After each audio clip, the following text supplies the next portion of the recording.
Hey everybody, how's it going? I don't know about you guys, but I didn't train at all this winter. And I feel pretty good about myself because I have as many hits as Gary Sanchez and Brett Gardner combined.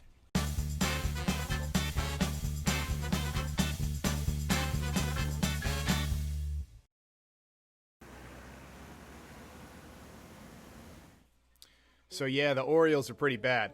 17 victories versus one team in a row. That's incredible. If you remember a couple of years ago, the Yankees had trouble with teams like the Orioles, those subpar teams, while the Red Sox kind of dominated them. And the Red Sox went on to win 108 games that year. They won the World Series. The Yankees won the wild card. They got knocked out in the postseason. But since then, the Yankees have done a really good job of beating up on the teams that they're supposed to beat up on, like the Orioles. And over the last 2 years, the Orioles have been no match for the Yankees. I love how much pressure the Yankees put on them from the get-go. Out of the gate, DJ LeMahieu leads off the game with a home run. You get two weird catcher's interference calls in the first inning. And the Yankees just have guys on base and putting pressure on the Orioles pitching right from the start. So, last night was a game that was over pretty much early. Once the Yankees jumped out to a 5-1 lead, for Gerrit Cole, it was pretty much over because Gerrit Cole was not going to surrender a 5-run lead. Though he did run out of gas. I'll get more into Gerrit Cole's start in just a minute. But the Orioles and Yankees play tonight, 7:05. Jay Happ will be on the mound for the Yankees. And the Yankees look to make it 18 straight versus the Orioles. I love when the Yankees are in Baltimore because that park is kind of built for the Yankees style. The Yankees hit a lot of home runs. They hit a lot of long fly balls. Even when they're playing at parks that are not that small, they hit a lot of fly balls that get tracked down right in front of the warning track. Well, in Camden Yards, those are in the third or fourth row because it's such a bandbox. So I love watching the Yankees play the Orioles because it's, lately anyway, almost a guaranteed win. Okay, so who's hot, who's not going into tonight's game? DJ LeMahieu, the machine, he's always hot, 6 for 12. He had that leadoff home run last night to kick off the game. Also has a double and 3 RBIs this year. Giancarlo Stanton, still swinging the bat well, had a base hit and an RBI last night, has 5 RBIs on the season. He's really been the Yankees' best hitter so far. And Gerrit Cole remains hot. Dating back to early last season, he hasn't lost a game during the regular season since May. 18 straight. Unbelievable. It's like he's pitching against the Orioles every night. Who's not? Gary Sanchez. He just looks lost at the plate right now. 0 for 12, 8 strikeouts. Brett Gardner, 0 for 11, 7 strikeouts. He was pitiful last night. Might be time to get him out of there. And also not hot, Luke Voit. He was gotten out of there last night, even though he had a home run the other day against the Nationals. He's 1 for 10 with 5 strikeouts, but I'm confident that Luke Voit will come around. This is a very small sample size for Voit, and he has hit the ball hard a couple of times. Now, I want to talk about Gary Sanchez. He has obviously looked lost at the plate. If you throw him a slider right now, I don't care if it's a high school slider, he's going to miss.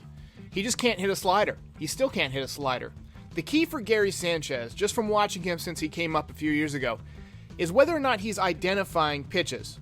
Right? So if he lays off of the slider, then he's seeing the ball well, and then he's going to drive the fastball. But if he's hacking at that slider, that means he doesn't know it's a slider because he can't hit it even if he knows it's coming. He cannot hit a slider. Gary Sanchez, the way you're going to get out of this is to forget about trying to hit home runs. Forget about it.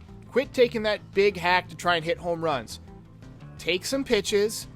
Recognize what pitch is coming, pick up the spin, try and work a couple walks, right? Try and get a feel for the strike zone. Once you work a couple walks, then maybe start looking for a couple pitches you can drive and work your way out of this thing. But going up there with the mindset, I'm going to hit every low and away slider 500 feet to left field, that is obviously not working. Not working at all. Give it up. Learn how to have an approach at the plate. I do think Gary Sanchez is going to come around eventually. It's just a matter of, having good at-bats. Brett Gardner, though, he's a free agent after this year. He's in his late 30s now. I think he's 36 or 37. My age, I know I'm not getting better from here on out. I think Brett Gardner might be starting to show signs of age. It might not just be a slump. And the reason I say that is because to me, his bat, his swing, looks slower than in years past. Maybe it's the heat. I don't know. Maybe it's just the layoff. Maybe he'll come around. Maybe he's not feeling 100%. But to me, just visibly, just from watching, his swing doesn't look like it's where it was last year when he had 28 home runs. I could be wrong about that, but just from the naked eye, it seems like he's lost a tick on his bat speed. That being said, I think it might be time to give Mike Tauchman a shot out there. Now, maybe, you play the law of averages and you say, well, Brett Gardner is 0 for 11 to start the season. That means he's due to get a couple of hits. If you believe in due, then maybe you leave him in there for a couple more days and see if he can get it turned around. Mike Tauchman, on the other hand, has not had much of an opportunity, and we know what kind of player he can be. He showed it last year. If I am Aaron Boone, and I'm not, as you can tell by my wallet, if I'm Aaron Boone, I'm giving Mike Tauchman a few days in left field. I'm giving him a shot. I'm playing him there maybe through the weekend against the Red Sox. When you go back to Baltimore, if Mike Tauchman hasn't gotten it done, then maybe you go back to Brett Gardner. That's just my opinion. That's what I would do. So quick shout out to some of the great members of this community who have been commenting and helping me out as I try and grow this channel and build what you guys want. I think a lot of times when people build a YouTube channel, they do it for them. They want to get their thoughts out, or they want to, fill their ego somehow. I'm doing this because I want to share my Yankees passion with the audience and give you guys something that you can enjoy every single day. So I wanted to thank you guys for that, for giving me tips. So Anad Raham, you're the reason I was able to do that watch party last night, putting me onto that VPN service to help me get around the blackout rules for MLB Network. So thanks a lot. Bryden Rivers, this guy comments a lot. Hey man, you mentioned getting a 1 terabyte hard drive for my baseball footage here. Well, actually, I have a 5 terabyte hard drive, and it's 3/4 of the way filled up. So I'm probably going to have to, at some point, ante up and get like an 8 or a 10 terabyte hard drive. But I'm trying to find one that's fast enough that you can edit in, that I can hook up to my MacBook Pro.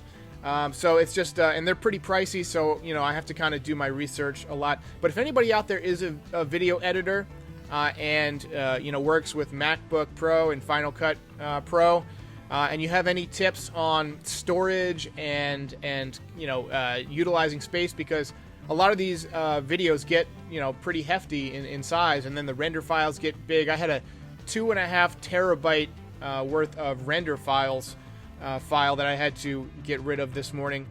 Let's see. Hamaz Muhammad, keep it up, man. Great video. Can you please talk in the post game about Gardner and Tauchman? So I just mentioned that, but I will get more into Tauchman. I really like Mike Tauchman as a defender. I think he's one of the best defensive outfielders in the game. And I know it was a relatively small sample size last year, but he made so many incredible plays. And I just like his approach to the ball. He sprints to where the ball is going to be. He doesn't run with his arm out.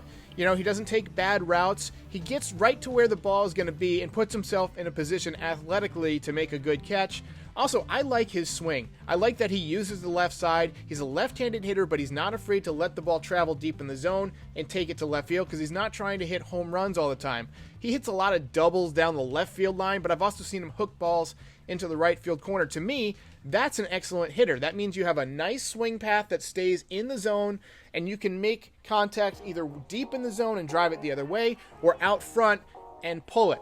So I really like Mike Tauchman. I think he's going to be a big-time player for the Yankees. I think he's a better version of Brett Gardner. He's not quite as fast as Brett Gardner was during his prime, but I think he takes better routes.